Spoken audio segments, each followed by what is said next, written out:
In this lesson, we will create a simple solid model. We'll first need to pull in some toolbars, and by right-clicking in the gray area and picking AutoCAD, I'm going to pick, first of all, the shade toolbar. Do the same thing again, and let's pick the solids toolbar.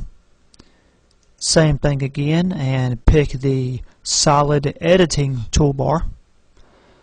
Same thing again, picking the view toolbar.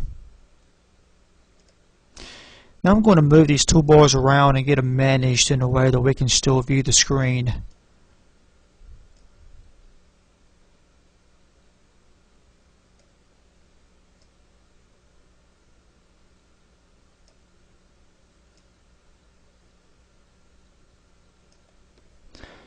Now that we have our toolbars organized where we can see them, we're going to start by drawing a simple circle.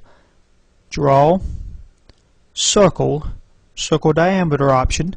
I'm going to pick a point in the center of the drawing area, and I'm going to draw a circle with a diameter of 4 inches. Enter. Now that I have my 4-inch circle, I'm going to draw another circle, circle diameter option.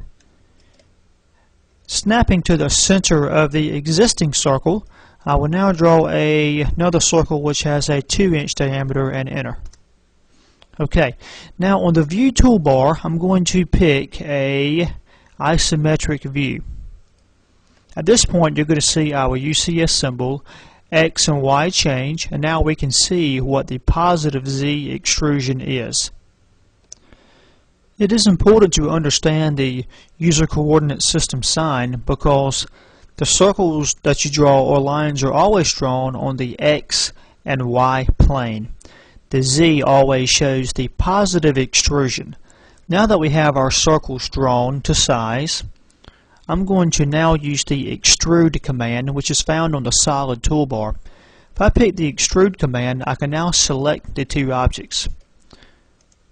Okay, at this point I'm going to give it a -3 extrusion height. Enter. Specify angle of taper for extrusion. I'm going to select 0 and enter again.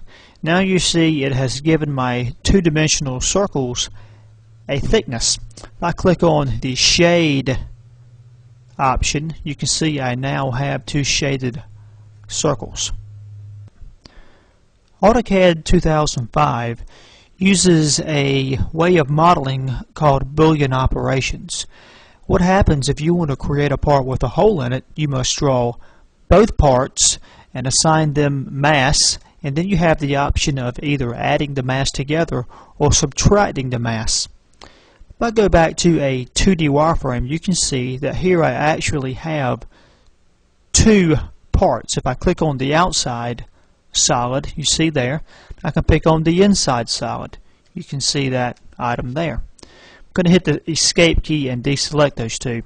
What I want to do is subtract the inside hole from the outside part and create a cylinder type object.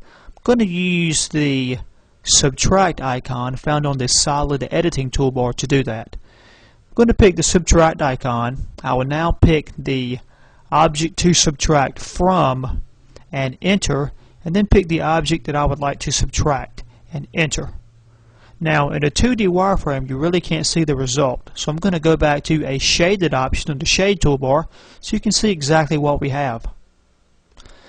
Now that we have our solid model, I would like to make some of our sharp edges rounder. We're going to do that with the modify fillet command,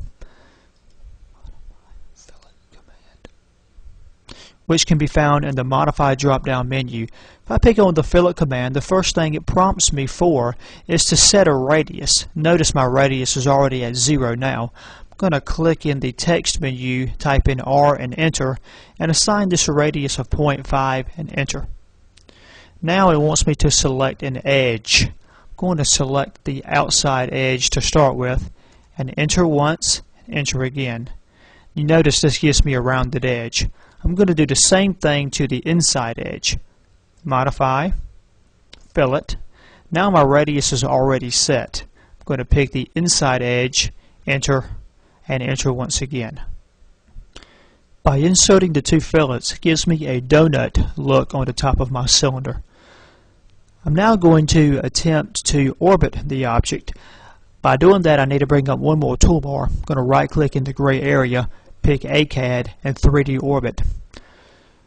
Now this toolbar is going to allow me to do a couple of different things. Now the 3D Orbit option, if I pick on that, you can notice it gives me a little round camber type circle, and I can, by holding down my left key on the mouse, turn my part around and take a look at it. I can actually look through the hole and examine the entire part by rotating it. If you can pay attention to the X and Y tripod and the positive Z, it lets you know exactly what is happening to the plane that you're drawing on. I want to turn the part around and look at the back side of it. Once I have the view that I want, I'm going to right click and pick Exit, which is going to exit me out of the 3D Orbit command. Last but not least, I want to use the Shell command. The Shell command is found on the Solid Editing toolbar. If I pick on the Shell command, the first question it prompts me is to select a 3D solid. I'm going to do that by clicking on our green cylinder. And the next thing is Remove Faces. By doing that, I'm going to pick on the area between the hole and the outside of the cylinder. Okay, now I'm going to enter. Now it asks me for a shell offset distance, and I'm going to put in 0.06. Enter.